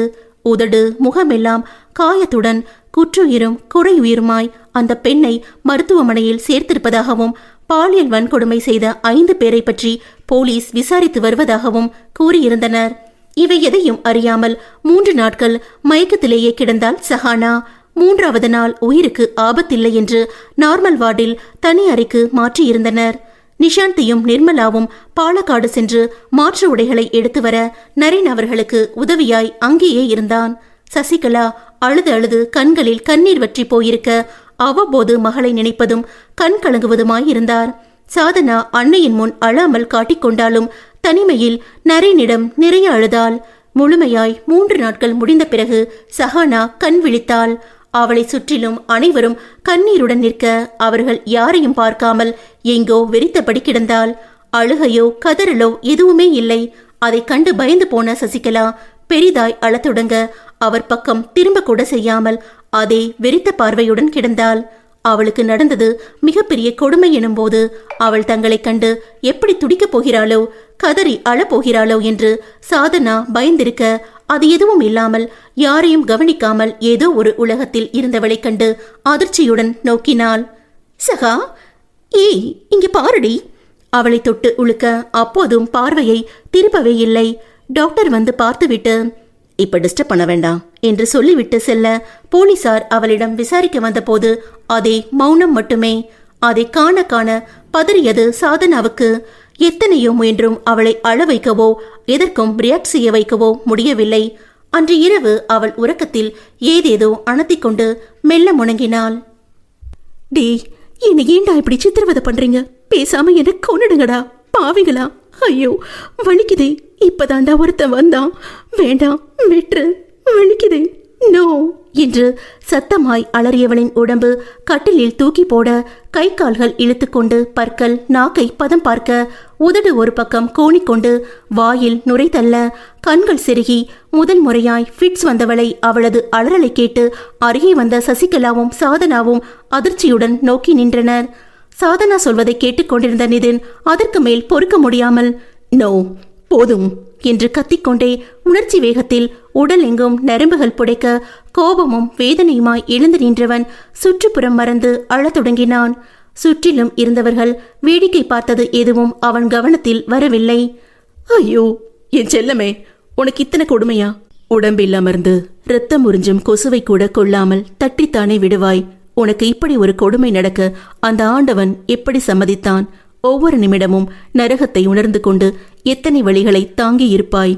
இது எதுவும் புரியாமல் நீ என்னை மறந்துவிட்டு சென்றாயோ என்று மடத்தனமாய் யோசித்துக் கொண்டிருந்தேனே. ஏதேதோ புலம்பியபடி அழுது கொண்டிருந்தவனை காண அவளுக்கு வருத்தமாயிருந்தது. பழைய நினைவுகளின் தாக்கத்தில் அவளும் மௌனமாய் அழத்தான் செய்தாள். சிறிது நேரம் அமைதியாய் இருந்தவள், நிதின், இதெல்லாம் உங்களுக்கு தெரிஞ்சா தாங்கிக்க முடியாதுதான் சொல்ல வேண்டாம்னு நினைச்சோம்.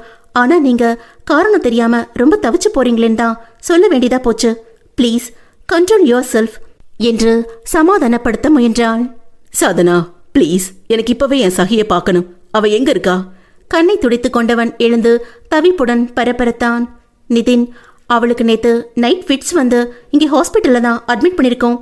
வேதனையோடு அவள் கூற, ஓ மை காட் என்று தலையில் கை வைத்தவன், ப்ளீஸ் வாங்க என்று வேகமாய் எழுந்து நடக்க காஃபிக்கான பில்லை சாதனா கொடுத்துவிட்டு ரோட்டை கிராஸ் பண்ணி வருவதற்குள் நிதின் ஹாஸ்பிட்டலில் நுழைந்திருந்தான். ஓட்டமாய் அவனை தொடர்ந்து வந்தாள் சாதனா. இருவரும் சஹாவின் அறைக்குள் நுழையும் போதும் அவள் மயக்கத்திலேயே இருந்தாள். நிதின், அவளை எழுப்ப வேண்டாம் சாதனா வேகமாய் சொல்ல, அவள் அருகில் சென்றவன் வாடிய மலராய் கிடந்தவளின் கையை எடுத்து நெஞ்சோடு சேர்த்து கொண்டு மௌனமாய் கண்ணீர் விட்டான். சசிகலாவும் சாதனாவும் கண்ணீர் மல்க அதை பார்த்து நின்றனர். மௌனமாய் கழிந்த நிமிடங்களை ஸ்ரீகுட்டியின் சினுங்கள் கழித்துவிட சசிகலா தோளில் போட்டு சமாதானப்படுத்த முயல நிதினின் கவனம் அவள் மீது விழுந்தது. இந்த குழந்தை சஹாவோடதுன்னு சொன்னாலே என்று யோசனையுடன் சாதனாவை பார்க்க தலையாட்டியவள், வாங்க நிதின், மீதியையும் சொல்லி முடிச்சிடுறேன் என்று மெல்லிய குரலில் கூறிவிட்டு அறைக்கு வெளியே செல்ல அவனும் அன்னிச்சையாய் மீதியை அறிந்து கொள்ள வேண்டி பின்தொடர்ந்தான். சஹாவுக்கு அந்த கொடுமை நடந்து 1 மாசம் வரை ஹாஸ்பிட்டல்ல தான் இருந்தோம். ஆனா அவகிட்ட எந்த உணர்ச்சிகளும் இல்ல. சாப்பிட மாட்டா, தூங்க மாட்டா, எப்பவும் எங்கேயோ வெறிச்ச ஒரு பார்வை மட்டும்தான். நாங்க ஊட்டி விட்டாலும் முழுங்காம வாயிலேயே வச்சிருப்பா. உடம்பு ரொம்ப வீக்காகி அடிக்கடி ட்ரிப்ஸ் ஏத்த வேண்டி வந்துச்சு.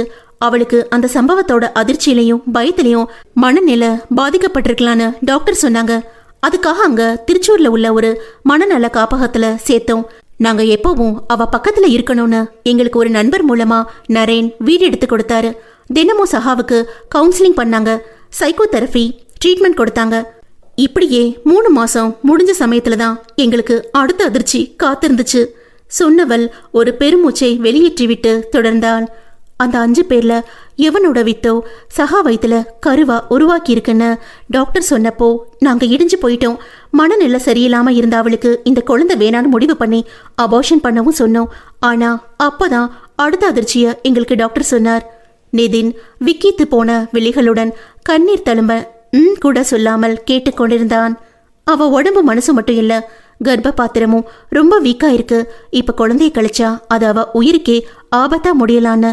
ஒருவேளை பிரசவ நேரத்துல இவன் மனநிலை சரியாக சான்ஸ் இருக்குன்னு சொன்னாரு. வேற வழி இல்லாம நாங்களும் குழந்தை இருக்கட்டும்னு முடிவு பண்ணோம். குழந்தை வளர தொடங்கின பின்னாடி அவகிட்ட சின்னதா மாற்றம் தெரிஞ்சது. சாப்பிட கொடுத்தா சாப்பிட்டா, தூக்க மாத்திரையில தூங்குறவ தானாவே தூங்க தொடங்கினா. டெலிவரி டைம்ல அவளுக்கு கொஞ்சம் கொஞ்சமா எல்லாம் நினைவுக்கு வந்துச்சு. அன்னைக்கு அவ கதறினது இப்பவும் என் காதலியே இருக்கு. அந்த குழந்தைய பார்க்கவே அருவருப்பா உணர்ந்தா. பால் கொடுக்கவே மாட்டேன்னு வெறி பிடிச்சது போல கத்துனா. பிரசவம் ஆன உடம்பு ரொம்ப வற்புறுத்த வேண்டான்னு டாக்டர் சொல்லிட்டாங்க. ஸ்ரீகுட்டியை பார்க்கும் போதெல்லாம் அவளுக்கு அந்த கொடுமை நினைவுக்கு வரும் போல இருக்கு. அவளை கண்டாலே அவ்வளோ கோபமா கத்துவா. ஒரு தடவை அம்மா குழந்தை பாவம் அது என்ன பண்ணுச்சு, அதை ஏன் வெறுக்கிறேன்னு கேட்டதுக்கு அதை கொல்லவே போயிட்டா. அவள் சொல்ல சொல்ல அவனது அதிர்ச்சியும் வலியும் அதிகமாகிக் கொண்டே சென்றது. அதுக்கு பிறகு நான் ஏன் குழந்தையா அவளை வளர்த்துக்கிறேன், நீ எதுவும் பண்ண வேண்டான்னு சொன்ன பிறகுதான் கொஞ்சம் அமைதியானா. இப்போ உன் குழந்தை அழுதா கூட அவளுக்கு அவ்வளோ கோபம் வரும். அவ மனசுல அந்த சம்பவத்தோட மிச்சமாதான் இந்த குழந்தை இருக்கு. அது அவளால ஏத்துக்க முடியல. சொல்லி நிறுத்தியவள் அவனையே பார்க்க மனதில் உள்ள உணர்வு குவியல்களில் பேச வார்த்தைகள் தேடி கோபமும் கண்ணீருமாய் நின்றிருந்தான் நிதின். அவனால் ஒன்றாக இத்தனையும் தாங்கிக் கொள்ள முடியவில்லை. கழுத்து நரம்புகள் புடைக்க, அந்த பாவிங்க யாருன்னு போலீஸ் கண்டுபிடிச்சிட்டாங்களா என்றான் ஆத்திரத்துடன். சஹா கிட்ட இருந்து போலீஸுக்கு யாரு என்னன்னு எந்த விவரமும் கிடைக்காததால போலீஸால கண்டுபிடிக்க முடியல. அவங்களும் கொஞ்ச நாள் ட்ரை பண்ணிட்டு கேஸை மூடிட்டாங்க என்றவள் நிறுத்தினாள். ஆனா இதெல்லாம் ஆகாஷோட பிளான் தான்னு ஸ்ரீகுட்டி பிறந்த பின்னாடிதான் எங்களுக்கு தெரிஞ்சது. என்ன சொல்றீங்க? அவன் லண்டன்ல? அவன் முதல்ல அந்த கொடுமைய எனக்கு பண்ணதா நினைச்சிருக்கான். ஆனா எனக்கோ நிர்மலாவுக்கோ பிரச்சனை கொடுத்தா போலீஸ் அவனை சந்தேகப்பட்டு ஈஸியா மாட்டிக்குவான்னு நினைச்சு என்னோட பிறந்த பாவத்துக்கு சஹாவுக்கு தண்டனையை கொடுத்துட்டான். கண்களில் நிறைந்த கண்ணீரும் மனம் நிறைந்த வலியுமாய் சொன்னவளிடம், உங்களுக்கு எப்படி இது தெரிஞ்சது என்றான் கோபத்தை அடக்கிக் கொண்டு. ஆகாஷ் எனக்கு ஃபோன் பண்ணா என்றவள். அவன் என்ன பழிவாங்க சமயம் பார்த்துட்டு இருக்கும் போது நானும் சஹாவும் இரட்டைங்கன்னு தெரிஞ்சுக்கிட்டான். ஏதோ ஒரு நிர்மலாவை தொட்டதுக்கு அவ்வளோ துடிச்சியே. இப்போ உன்னை ஒட்டிட்டு பிறந்தவளையே நான் ஏற்பாடு பண்ண 4-5 பேர் தொட்டிருக்காங்க. உன் குடும்பத்துல ஒரு வாரிசு வேற கொடுத்துருக்காங்க. அதுக்கு என்ன பண்ண போறேன்னு ஃபோன் பண்ணி என்கிட்டயே கேட்குறான். கண்களில் கோபம் மின்ன பல்லை கடித்து கொண்டு கூறினாள். ஆனா அவங்க தான் பண்ணாங்கன்னு நிரூபிக்க நம்ம கிட்ட எந்த ஆதாரமும் இல்லை. என்னால என் கூட பிறந்த பாவத்துக்கு அவ வாழ்க்கை இப்படி ஆயிடுச்சேன்னு நான் அழுகாத நாள் இல்லை. அவள் கண்களை துடைத்து கொள்ள அவன் எங்கோ வெறித்து கொண்டிருந்தான். மனதிற்குள் கோபமும் வலியும் ஆற்றாமையும் கலந்து பொங்கிக் கொண்டிருந்தது. எத்தனை கனவுகளும் ஆசைகளும் சுமந்திருந்த ஒருத்தியை இப்படி கண்ணில் ஈரமே இல்லாமல் சிதைத்த அந்த பாவிகளுக்கு தண்டனை கொடுக்காமல் அப்படியே விடுவதா? என்ன கொடுமை இது! மனிதர்களால் தண்டிக்க முடியாவிட்டால் என்ன, கடவுளுக்குமா கருணை இல்லாமல் போய்விட்டது? வாய்விட்டு அவன் புலம்பிக் கொண்டிருக்க சாதனா தொடர்ந்தாள். 1 வருஷம் பித்து பிடிச்சது போல இருந்தவள ட்ரீட்மெண்ட்ல குணமாக்கி கொண்டு வந்தோம். சும்மா இருக்க விடாம பேங்க் எக்ஸாம் எழுத சொன்னோம். கடவுளுக்கு என்ன கருணை தோணுச்சோ, ஆல்ரெடி அவ பேரு லிஸ்ட்ல இருந்ததால அசிஸ்டன்ட் மேனேஜரா போஸ்டிங் போட்டு வேலைக்கு அழைப்பும் வந்துச்சு. வெளி உலகத்துக்கு முகம் காட்டாம ஒரு நத்தையா சுருண்டு கிடந்தவள ஒரு வழியா சம்மதிக்க வச்சு வேலையில சேர வச்சோம். மெதுவா இயல்புக்கு திரும்ப தொடங்கினா. அவள் சொல்லிவிட்டு நிறுத்தவும் ஒரு நீண்ட பெருமூச்சை வெளியிட்டவன், பூஜையில பூ மாலையா இருக்க வேண்டியவள இப்படி சீரழிச்சு அந்த ஆகாஷ சும்மா விடக்கூடாது. இப்ப அவன் எங்க இருக்கான் என்றான் ஆத்திரத்துடன். இப்போவும் அவன் லண்டன்ல தான் இருக்கான். அவள் கூறவும் மனதிற்குள் பொங்கிய கோபத்தில் அமைதியானான். நிதின், சஹா உங்களை தேடி வராம விலகி போனதுக்கான காரணம் இதுதான். இதுக்கு மேலேயும் நீங்க அவளை தொடர போனவளை கை காட்டி போதும் என்று நிறுத்தியவன் எதுவும் பேசாமல் கண்ணை துடைத்துக் கொண்டு சற்றென்று கிளம்பிவிட்டான். அவனது உணர்ச்சியில் கலங்கிய மனநிலை புரிய தெளிந்து வரட்டும் என்று நினைத்த சாதனா அமைதியாக நின்றாள். சட்டங்கள் வெறும் ஏட்டில் என்றால் சமுதாயமும் சுய ஒழுக்கமும் சீர்கேட்டில். பெண்களை வெறும் போகமாய் நினைக்கும் ஆண்கள் எல்லாம் வெட்கப்பட வேண்டும். நீ ஒரு பெண்ணின் வயிற்றில் பிறந்தமைக்கு வேதனை கொள்வாள் உன் தாயே உன்னை ஈன்றமைக்கு.